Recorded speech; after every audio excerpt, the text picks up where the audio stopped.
देहरादून में धर्मयर्थ सेवा charitable trust की तरफ से 63वें भव्य कोटिलिंग रुद्र महायज्ञ का आयोजन किया गया। कार्यक्रम को संबोधित करते हुए सीएम धामी ने क्या कुछ कहा, ये पहले आपको सुनाएंगे। उसको संपादित कराने वाले पूज्य हमारे सभी आचार्य विद्वान और इस शुभ अवसर पर, और मैं कहूंगा कि ऐसा अवसर जो केवल अपनी इच्छा से प्राप्त नहीं होता है। जब तक महादेव की इच्छा नहीं होगी तो यहां कोई भी शामिल नहीं हो सकता। इस महायज्ञ में जिनको सम्मिलित होने का अवसर महादेव की कृपा से मिला है, ऐसी मेरी सभी माताएं बहनें, सभी मेरे बड़े बुजुर्ग, सभी हमारे नौजवान युवा साथी, हमारे सभी गणमान्य, सभी पत्रकार मित्रों, छायाकार बंधुओं, मैं इस अवसर पर आप सभी हमारे पूज्य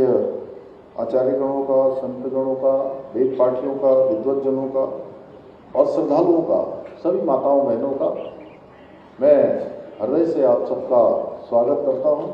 अभिनंदन करता हूं और आचार्य जी का बहुत धन्यवाद करता हूं कि इस इतने बड़े पुण्य कार्य में, धर्म के कार्य में हम सभी को सहभागी होने का अवसर प्राप्त हुआ है। मेरा भी सौभाग्य है कि मैं इस भव्य कोटि महायज्ञ में आप सबके बीच में हमारे इतने विद्वज्जनों का, माताओं बहनों का, पूज्य सभी संतजनों का यहाँ पर सानिध्य प्राप्त हो रहा है। और सच में ऐसे स्थान पर आकर एक नई आभा, नई ऊर्जा प्रदान हो रही है। यहाँ पर यहाँ का अलौकिक ये दृश्य पूरी तरह से ये भक्तिमय है और इसके अंदर इस पंडाल से एक नई आभा, एक नई ऊर्जा हम सबको प्राप्त हो रही है। और गोस्वामी तुलसीदास जी महाराज ने ठीक ही लिखा है, सुत दारा अरु लक्ष्मी पापी घर भी होए, संत समागम हरि कथा तुलसी दुर्लभ दोए। अर्थात पुत्र, सुंदर पत्नी और धन संपत्ति तो किसी के पास भी हो सकती है, परंतु संतों का समागम और हरि कथा ये दोनों ही दुर्लभ हैं और ये दोनों ही जिनका सौभाग्य होता है उन्हीं को प्राप्त होती है।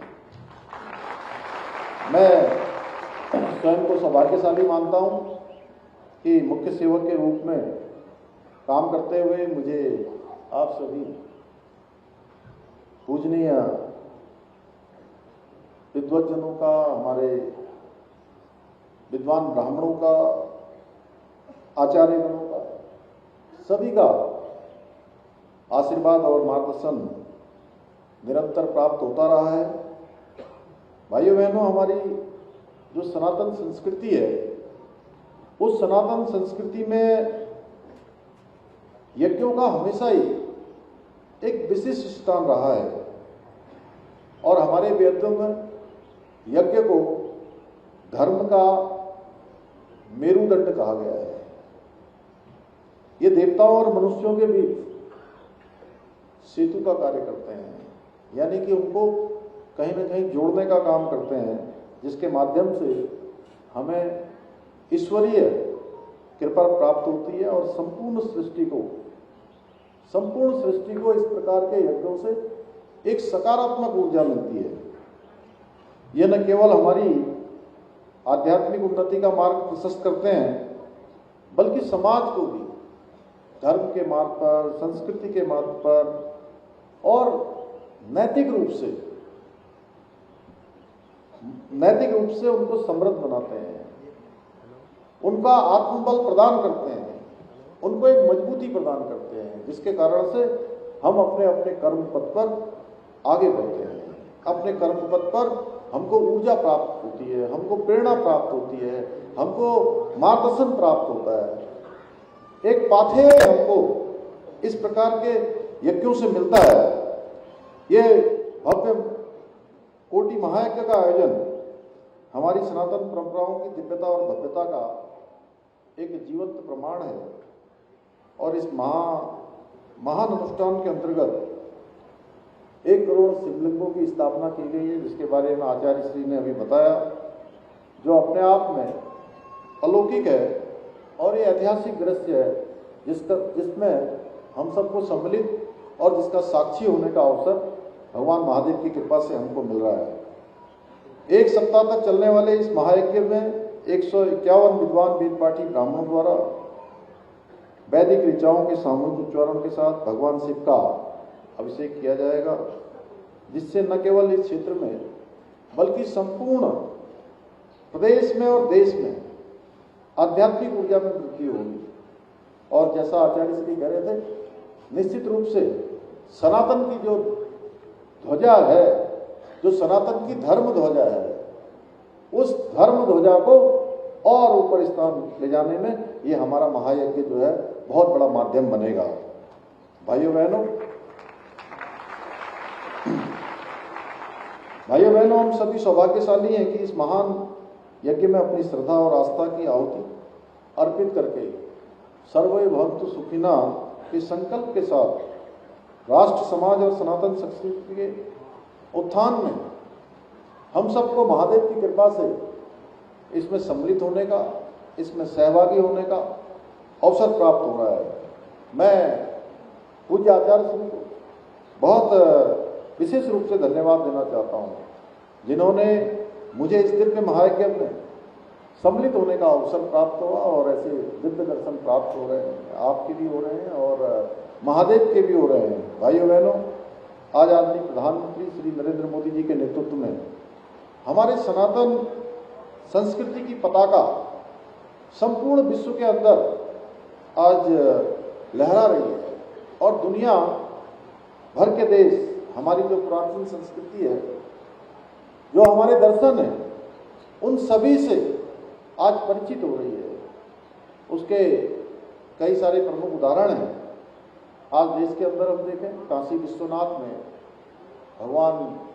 महादेव की नगरी में भव्य और दिव्य काशी का कॉरिडोर बन के तैयार हो गया है, जहां एक साथ पहले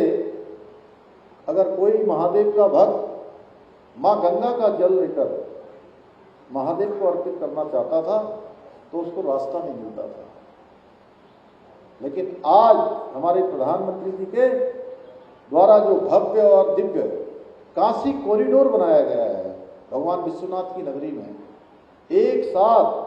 5 लाख से भी ज्यादा लोग उस परिसर के अंदर आते हैं, दर्शन करते हैं और कोई भक्त मां गंगा का जल भगवान महादेव जी को अर्पित करना चाहता है तो आसानी से मां गंगा का जल अर्पित करता है। उज्जैन में महाकाल कॉरिडोर बनाया गया है, वह अपने आप में अलौकिक है। हम उत्तराखंड की बात करें तो हम जानते हैं 2013 में जो प्रलय आया था, आपदा आई थी, विनाशकारी प्रलय के बाद बाबा की नगरी को फिर से भव्य और दिव्य केदार बनाने का काम भी किसी ने किया है तो हमारे प्रधानमंत्री मोदी जी ने किया है। जहां एक समय था प्रलय के बाद जाने वाले श्रद्धालु और भक्तगणों की संख्या कुछ हजारों में रह गई थी। आज वही संख्या 20 लाख से अधिक केवल बाबा केदार के स्थान पर हो गई है और ये संख्या लगातार बढ़ती जा रही है। भगवान बद्री विशाल का प्रांगण, उसका नव निर्माण, उसका मास्टर प्लान बनाने का काम। और मैं कहूं, बाबा का स्थान, महादेव की नगरी, आदि कैलाश, जहां बाबा विराजमान रहते हैं। मोदी जी देश के पहले प्रधानमंत्री हैं जो 17,000 फुट की ऊंचाई पर जाकर आदि कैलाश के दर्शन करते हैं और पूरी दुनिया को